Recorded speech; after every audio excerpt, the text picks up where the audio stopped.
பெரியாரிடம் பகுத்தறிவு கற்றதாக சொல்லும் கி. வீரமணியின் பகுத்தறிவு யோக்கியமானதா. யோக்கியமற்றதா என எப்படி அறிவது. சாதாரண ஒரு சிறு விஷயத்திலிருந்தே அதை பரிசோதனை செய்து பார்க்கலாம்.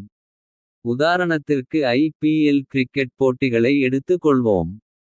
அந்த போட்டிகளை விமர்சிப்பதில் கூட தன் போலி பகுத்தறிவை தான் கி. வீரமணி காட்டினார் என்பது தான் உண்மை.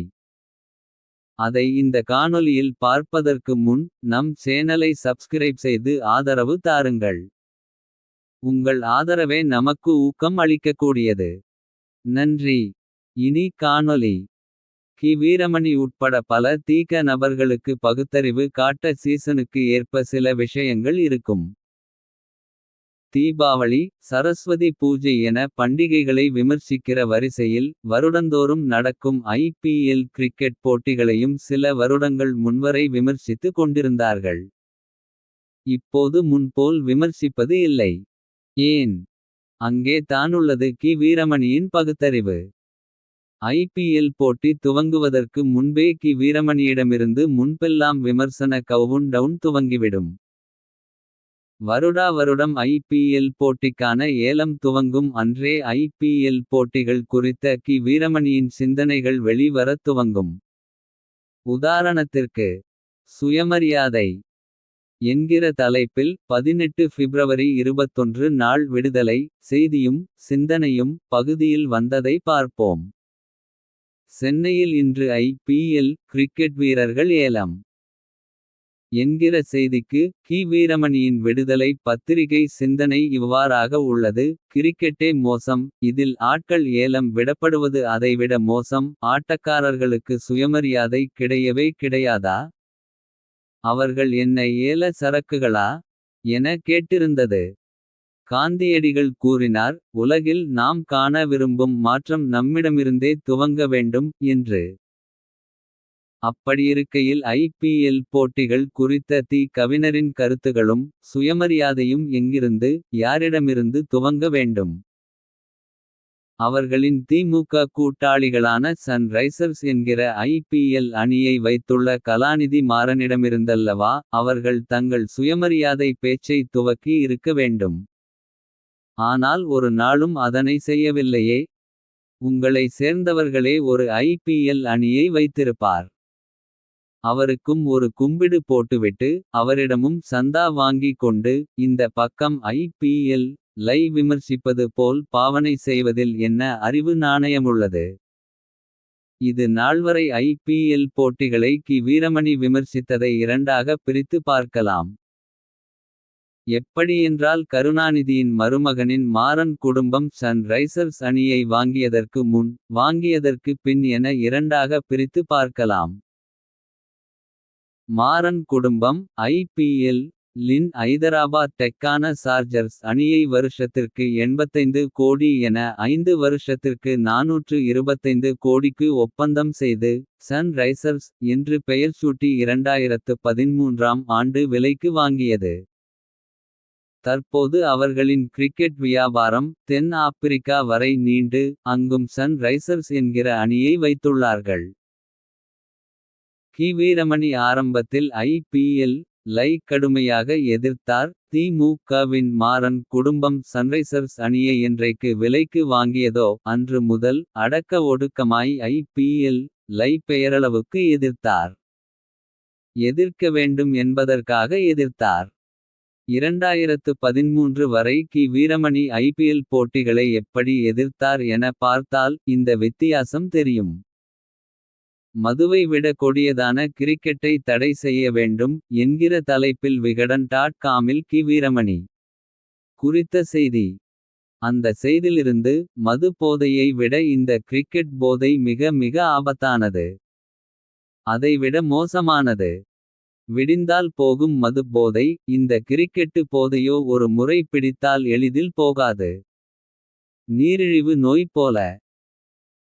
மனித உரிமைகளுக்கும் சுயமரியாதைக்கும் விரோதமான தத்துவம் மனிதனை கொத்தடிமைகளாக விலைக்கு வாங்குவது என்ற நிலையில். விளையாடுபவர்களை விலை கொடுத்து ஆடுமாடுகளை வாங்குவது போல வாங்கி வைத்து கொண்டு. அவர்களை ஆட வைத்து பணம் கோடிக்கணக்கில் சுரண்டப்படுகிறது என்றார் கி. வீரமணி. பிற்பாடு இன்னும் ஒரு படி மேல் போய் ஐபிஎல் கிரிக்கெட் போட்டிகளையே தடை செய்ய வேண்டும் என்பதோடு அதற்கென ஒரு இயக்கம் தொடங்கப்பட வேண்டும் என்றும் கூறினார். இவ்வளவு தெள்ளத் தெளிவாக பேசிய வீரமணி அதை கடைசிவரை செய்தாரா? இல்லையே. ஏன் பின் ஒளிந்து கொண்டார்?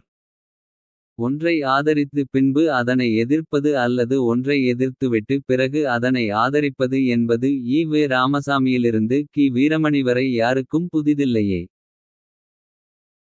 அந்த வகையில் என்றைக்கு தலைவர் கருணாநிதியின் பேரன்களாம் சன் டிவி கலாநிதி மாறன் சகோதரர்கள் ஐதராபாத் அணியை குத்தகைக்கு எடுத்து சன் ரைசர்ஸ் என பெயர் வைத்து ஐபிஎல் போட்டிகளில் மாறன் குடும்பமும் இணைந்ததோ அன்றிலிருந்து இனமான வீரமணி ஐபிஎல் போட்டிகளை மிக கடுமையாக விமர்சிப்பதில்லை. சும்மா லேசாக விமர்சிப்பார். என்னையா நேற்றுவரை ஐபிஎல் போட்டிகளை விமர்சித்துவிட்டு சன்ரைசர்ஸ் அணிக்காக உங்கள் பகுத்தறிவை அடக்கி வாசிக்கிறீர்களா என யாரும் கேட்டுவிடக்கூடாது என்பதற்காக ஐபிஎல்லை எதிர்ப்பது போல் பாசாங்கு செய்வார். இந்த வருடம் 2025 வீரமணி ஐபிஎல் போட்டிகள் குறித்து எதுவும் எழுதவில்லை. மடையர்களா நேற்று வரை அசிங்கமான போதையாக தெரிந்த ஐபிஎல் கிரிக்கெட் போட்டிகள். மாறன் குடும்பத்தினர் பங்கெடுத்ததும் அது விமர்சிக்கக்கூடாத ஒன்றாகிவிட்டதா? மது போதையை விட கொடிய போதை என கூறப்பட்டது இப்போது போதையாக தெரியவில்லையா? தீய செயல்கள் என்பது எப்போதும் தீய செயல்களே. அந்த செயல்களை செய்பவனை வைத்து தான் அது தீய செயலா இல்லையா என முடிவு செய்பவன் எவ்வளவு பெரிய அயோக்கியனாக இருப்பான்.